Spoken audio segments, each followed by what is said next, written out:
विधानसभा चुनाव में एक के बाद एक भाजपा नेता पार्टी छोड़ते नजर आ रहे हैं।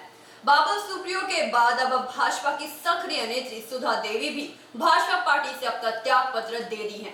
हालांकि उन्होंने किसी भी पार्टी को ज्वाइन नहीं करने की बात कही है, लेकिन यह कितना सच है ये तो आने वाला वक्त ही बताएगा।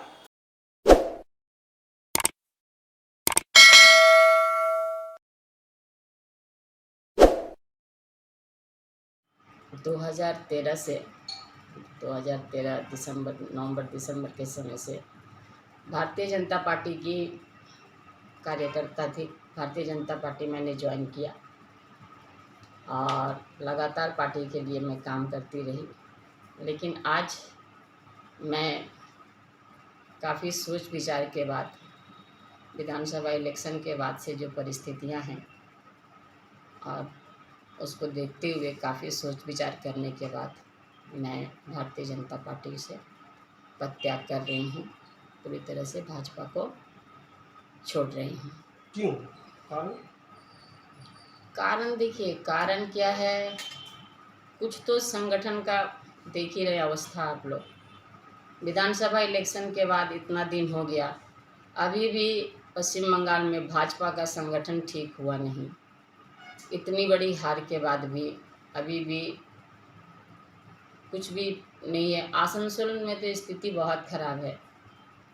संगठन बोल के और कौन गार्जियन है, क्या है, कुछ भी नहीं है। क्या कौन देख रहा, क्या कर रहा है। 6 महीना से पार्टी अपने मन से बस चल रही है। कुछ 2-4 लोग हैं जो लोग ही ऑल इन वन हैं, उसके अलावा हम लोगों का कोई वजूद नहीं है।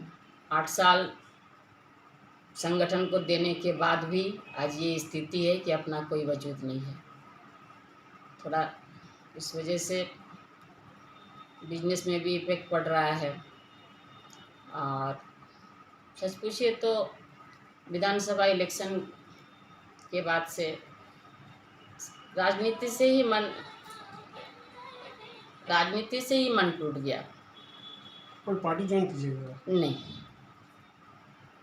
राजनीति में किसी भी दल में नहीं जाएंगे। क्या लग रहा है आपका बाद में जो पार्टी ज्वाइन किया उन लोग को पोस्ट मिला, आपको नहीं मिला? नहीं, देखिए, उन सब बातों पे मैं सुधा देवी ने कभी पोस्ट के लिए, पद के लिए, राजनीति हो चाहे सामाजिक काम हो, कभी इन सब चीज़ों के लिए कुछ सोच के किया ही नहीं कि मुझे ये चाहिए, मुझे वो चाहिए। दिल से काम किए थे, संगठन के लिए भी, दिल से समाज के लिए भी काम किए थे, बहुत मेहनत किए थे। मेरे घर में मेरे साथ क्या घटना हुई है आप लोग हमसे अच्छा से जानते हैं। उसके बाद से लगातार मेहनत किए हैं, लड़ाई किए हैं। आज 2021 में जो चुनाव हुआ, जिसमें लोग बोल रहे थे कि भाजपा आएगी, भाजपा आएगी, 2011 से उस संगठन के 2021 में जो चुनाव हुआ, जिसमें लोग बोल रहे थे कि भाजपा आएगी, भाजपा आएगी, 2011 से उस संगठन से हम लड़ रहे हैं, उसके कुछ लोगों से, और यही हैं, लड़ाई कर रहे हैं और हमेशा से कहीं कहीं नाकाम हुए, नहीं तो अपने मकसद में हम आगे ही बढ़े हैं। हम कोई पार्टी ज्वाइन नहीं करेंगे, क्योंकि राजनीति से ही जब मन टूट गया तो ये दल क्या और वो दल क्या, हर दल। इसी तरीके से तो बाबुल सुप्रियो ने भी बोला था और जितेंद्र तिवारी ने कि हम लोग किसी दल में नहीं जाएंगे, राजनीति छोड़ रहे हैं। आप भी आसनसोल में हैं, हम भी आसनसोल में हैं। हाँ, सामाजिक काम करेंगे जैसे पहले करते थे। किसी को जवाबदेही नहीं रखना चाहते हैं। छोटी छोटी चीज़ों के लिए जवाब देना पड़ता है, छोटी छोटी बातों के लिए किसी को क्या सुनना पड़ता है, वो अब अच्छा नहीं लग रहा है। आप किस पद पे थे? हम भारतीय जनता पार्टी में आसनसोल जिला में दूसरी बार सेक्रेटरी थे। तो ऐसा क्या घटना घटा कि आप ये लेके तीसरी बार बोल रहे हैं पार्टी छोड़ने की बात? नहीं, बस कुछ तो हुआ जो इस बार फैसला कर लिए। जिस संगठन में 8 साल काम किए, उस संगठन के या उस संगठन के लोगों के बारे में कुछ बोलेंगे नहीं, ठीक है, कुछ बोलेंगे नहीं। सबके साथ एक दिन बैठे हैं, काम किए हैं, मिছিল किए हैं, आंदोलन किए हैं, लड़ाई किए हैं, जेल गए हैं, केस खाए हैं, और आज यदि मन कहीं टूटा है तो उनको हम गाली दे, ये मेरी फितरत नहीं है। लेकिन है कुछ वजह, बस अब इच्छा लेंगे।